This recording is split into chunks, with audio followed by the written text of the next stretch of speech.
Let me call on Mark McGuffie, Managing Director of Enterprise Honolulu of the Oahu Economic Development Board, to make remarks on the broad implications to business of this roadmap.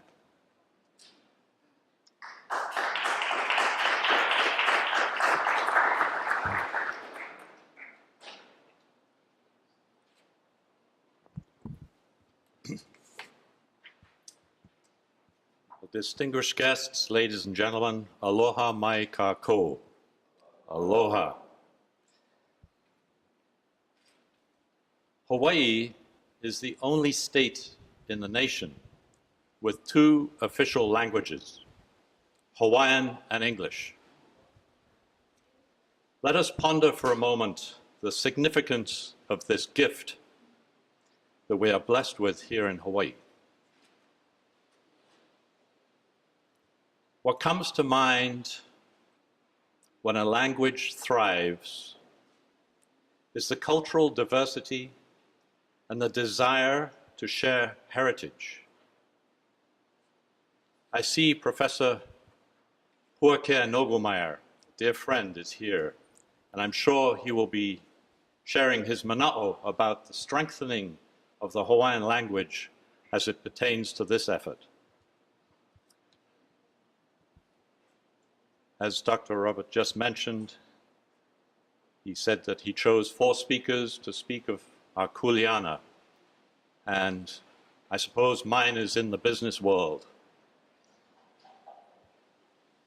Recently, I've been on various international trade missions to South Korea, to Kumajima, Okinawa, and during those missions, I was representing not only Hawaii, but the United States. And it was apparent through all the efforts in those locations in Seoul, in Kumajima, of the importance of language translation in business meetings, in protocol, and the like. So what was interesting was one presentation I shared in Kumajima was about our islands connecting. And at some point I was describing the importance and significance of what is soon to be the worldwide voyage of the Polynesian Voyaging Society's effort with the Hokulea, and how this bridge, this connection of the canoe around the world with different nations, with many islands, and expanding upon Nainoa Thompson's vision. And this was all being interpreted simultaneously. And a dear friend of mine who happens to be from Japan stood up and took over the microphone to override the translator's interpretation and really expanded on the importance and significance.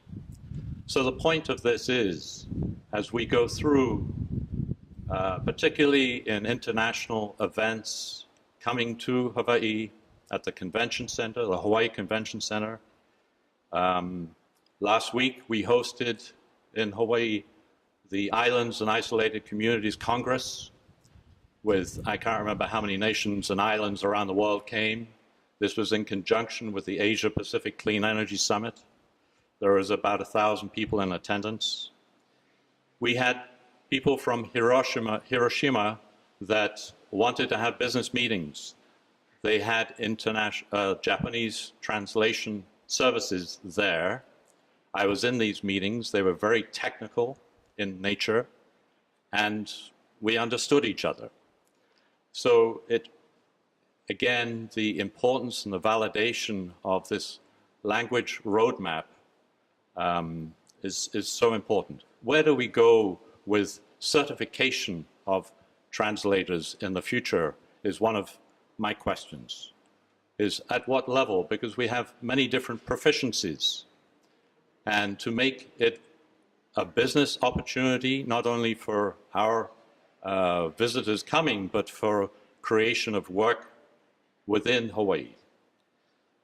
We are becoming on the global stage, not to use a cliche here, but last week I I know the governor is coming, I hope, but I wanted to thank him for his support for a very important bid that we have now submitted for an international event that will bring about 10,000 people to our islands that are preeminent scientists in the field of conservation. One of the requirements for this particular conference, it's over 2 weeks, is that there must be simultaneous translation provided within the 600 meetings that occur in English, Spanish, and French. Do we have the capacity? Are we prepared for such events? And I think that's the question for all the languages you're going to hear about, is how do we help our industries, their needs, as well as through the wonderful support and interest from the education institutions, and particularly here in University of Hawaii. So now we have seen the airport. When you arrive, you hear arrival announcements in Hawaiian and English. You hear it on the aircraft coming here. The signage is clearly describing the place, the places around. We have a distinction here in Hawaii, as I said at the beginning, of the only state in the nation to have 2 official languages.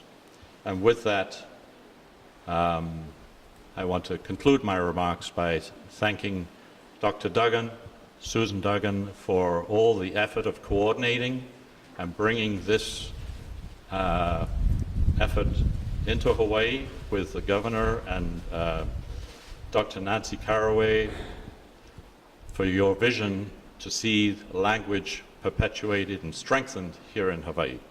Thank you. Mahalo.